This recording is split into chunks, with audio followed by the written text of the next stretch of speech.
Good morning friends, welcome back to this YouTube channel. तो यार आज की इस वीडियो में मैं अपना एक्सेंचर इंटरव्यू एक्सपीरियंस शेयर करूंगा आपके साथ कि जब मैंने एक्सेंचर का इंटरव्यू दिया था associate software engineer job role के लिए, तो उस इंटरव्यू में कौन सी प्रोसेस फॉलो की गई थी, मेरे कितने इंटरव्यू के राउंड्स हुए थे और पर्टिकुलर इंटरव्यू राउंड में मेरे से कौन कौन से क्वेश्चंस पूछे गए थे। आज की इस वीडियो में आपको हर एक चीज़ के बारे में बताऊंगा। मैं आपको हर एक इंटरव्यू राउंड के बारे में बताऊंगा, उस इंटरव्यू राउंड के हर एक क्वेश्चन के बारे में बताऊंगा। ठीक है, तो यार अगर हम बात करें कि मेरे कितने राउंड्स हुए थे, तो यार एक्सेंचर में जब मैंने इंटरव्यू दिया था, तो यार मैं आपको बता दूं पहले ही कि ये जो मेरा इंटरव्यू था ये मेरा ऑफ कैंपस इंटरव्यू था। मैंने एक्सेंचर की वेबसाइट पे जाके अप्लाई किया था और उस टाइम एक्सेंचर काफ़ी अच्छी खासी हायरिंग भी कर रहा था, तो मुझे इंटरव्यू की अपॉर्चुनिटी मिल गई थी। तो यार इसमें मेरे 3 राउंड्स हुए थे। जो पहला राउंड था वो था टेक्निकल असेसमेंट, फिर जो सेकंड राउंड था वो था कोडिंग असेसमेंट और जो थर्ड राउंड था वो था इंटरव्यू। तो चलिए अब बिना किसी देरी के इन राउंड्स के बारे में डिटेल में डिस्कस करते हैं। अब यार जब मेरा फर्स्ट राउंड होने वाला था टेक्निकल असेसमेंट, उससे कुछ आवर्स पहले ही मेरे पास एक लिंक आता है मॉक असेसमेंट के लिए। तो यार इस मॉक असेसमेंट को कराने की क्या ज़रूरत थी, ये मेरा मॉक असेसमेंट क्यों हो रहा था? तो यार ये कोई एलिमिनेशन राउंड नहीं था। ठीक है, ये सिर्फ चेक करने के लिए था कि जो मेरा हार्डवेयर और सॉफ्टवेयर है लैपटॉप का वो कंपेटिबल भी है क्या उस प्लेटफॉर्म के लिए जिस प्लेटफॉर्म पे एक्सेंचर अपना इंटरव्यू कंडक्ट करा रहा है। तो ये मैंने मॉक असेसमेंट दी और जो मेरा हार्डवेयर और सॉफ्टवेयर था लैपटॉप का वो कंपेटिबल निकला कि जिस प्लेटफॉर्म पे एक्सेंचर इंटरव्यू करा रहा है उसके लिए मेरा लैपटॉप कंपेटिबल है। तो यार वो मॉक असेसमेंट मेरी क्लियर हो गई। अब आता है मेरी फर्स्ट राउंड की बारी जो था टेक्निकल असेसमेंट।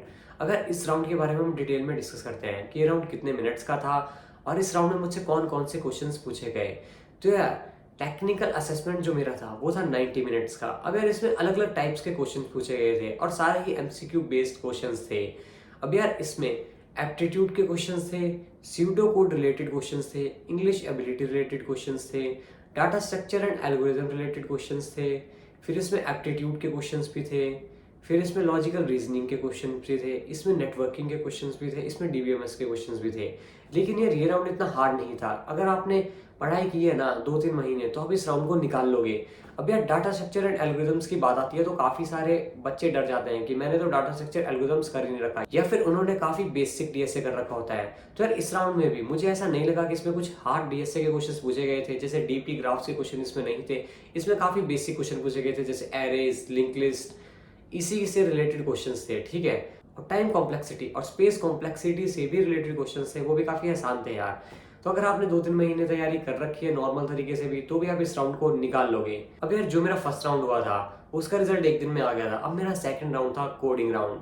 अब इस कोडिंग राउंड में मुझसे 2 क्वेश्चंस पूछे गए थे और मुझे हर एक क्वेश्चन के 10 टेस्ट केस पास कराने थे। मतलब एक क्वेश्चन के 10 टेस्ट केस, मतलब 2 क्वेश्चंस के मुझे 20 टेस्ट केस पास कराने थे।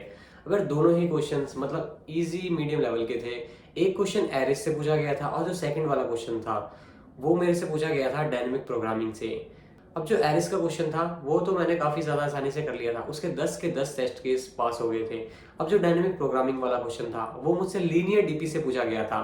अब यार डायनेमिक प्रोग्रामिंग वाले क्वेश्चंस के भी मैंने 8 टेस्ट केस तो पास करा दिए थे। ठीक है, अब यार बात आती है कि कुछ लोगों ने डीपी ग्राफ इन जैसे एडवांस टॉपिक कर ही नहीं रखे होते। अब मैंने तो कर रखा था इसलिए मैंने उसके 8-9 टेस्ट केस पास करा दिए।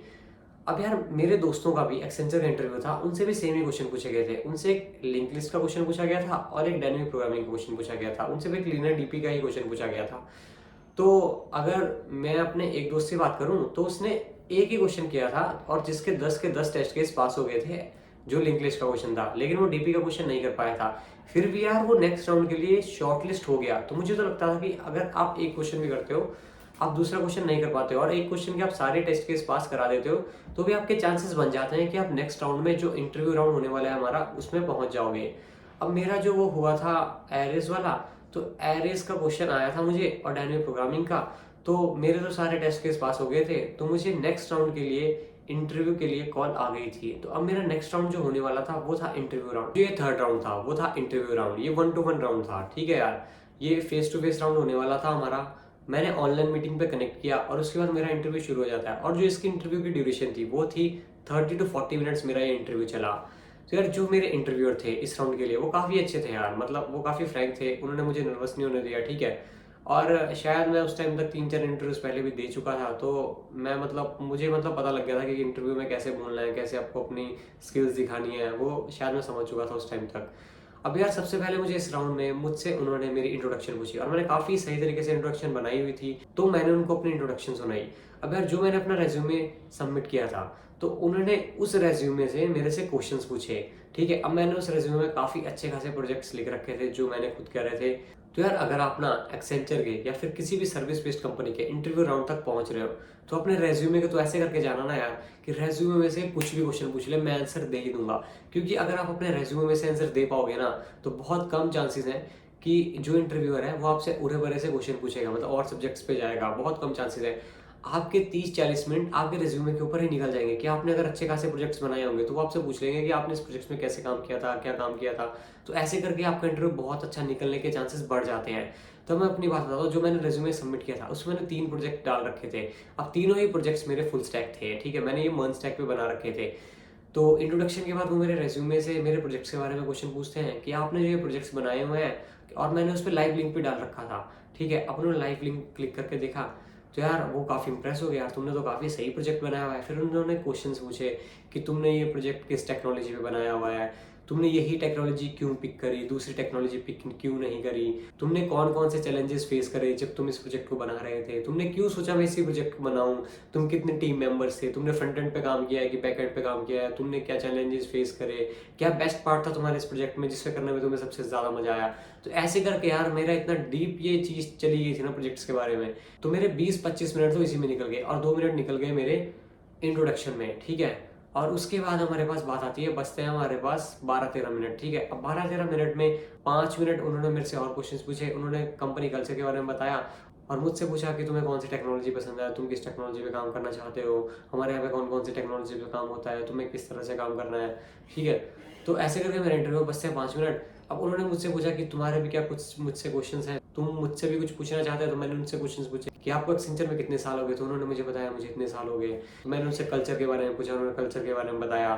फिर उन्होंने बताया कि आजकल एआई को सीखना बहुत ज़्यादा ज़रूरी है, कि हम भी एआई पे काम कर रहे हैं, हमारे यहाँ भी ट्रेनिंग्स होती हैं एआई से रिलेटेड, तो तुम भी एआई सीख रहे हो नहीं सीख रहे हो, ऐसे ऐसे क्वेश्चंस पूछे।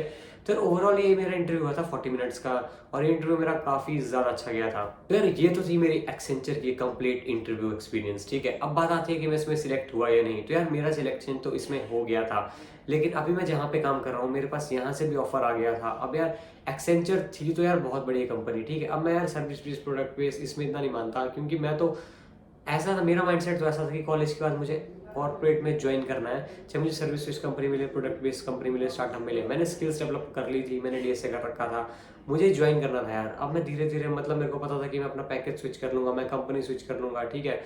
मैं अपना पैकेज इंक्रीज कर लूंगा, मैं कंपनी स्विच कर लूंगा, लेकिन मुझे अपनी फर्स्ट कंपनी चाहिए थी। अब वो चाहे सर्विस बेस्ड हो, चाहे स्टार्टअप हो, चाहे प्रोडक्ट बेस्ड हो, उससे मुझे फर्क नहीं पड़ रहा था, मुझे सिर्फ काम करना था। उस टाइम मुझे बाय गॉड ग्रेस मेरे पास एक स्टार्टअप का ऑफर आ चुका था, मेरे पास एक्सेंचर का भी ऑफर था। तो यार अब मेन प्रॉब्लम यहाँ पे थी, अगर मैं एक्सेंचर ज्वाइन करता तो मुझे नहीं पता था कि मुझे उन्होंने किस टेक्नोलॉजी पे डालना था। हो सकता है वो किसी ओल्डर टेक्नोलॉजी में मुझे डाल देते। तो यार अब मैं जहाँ पे स्टार्टअप में काम कर रहा हूँ, वहाँ मैं रिएक्ट, नोड, ठीक है, एआई, इन सब चीज़ों पे काम कर रहा हूँ। तो मुझे लगा यार कि तो इस कंपनी में जाना मेरी स्किल्स के लिए ज़्यादा बेनिफिशियल है, तो मैंने स्टार्टअप ज्वाइन कर लिया यार, मैंने एक्सेंचर को ज्वाइन नहीं किया। तो यार यही थी कुछ मेरे इंटरव्यू एक्सपीरियंस की स्टोरी। तो यार अगली वीडियो में किस टॉपिक पे बनाऊँ आप मुझे बता सकते हैं। तो चलिए मिलते हैं अगली वीडियो में, टाटा बाय बाय।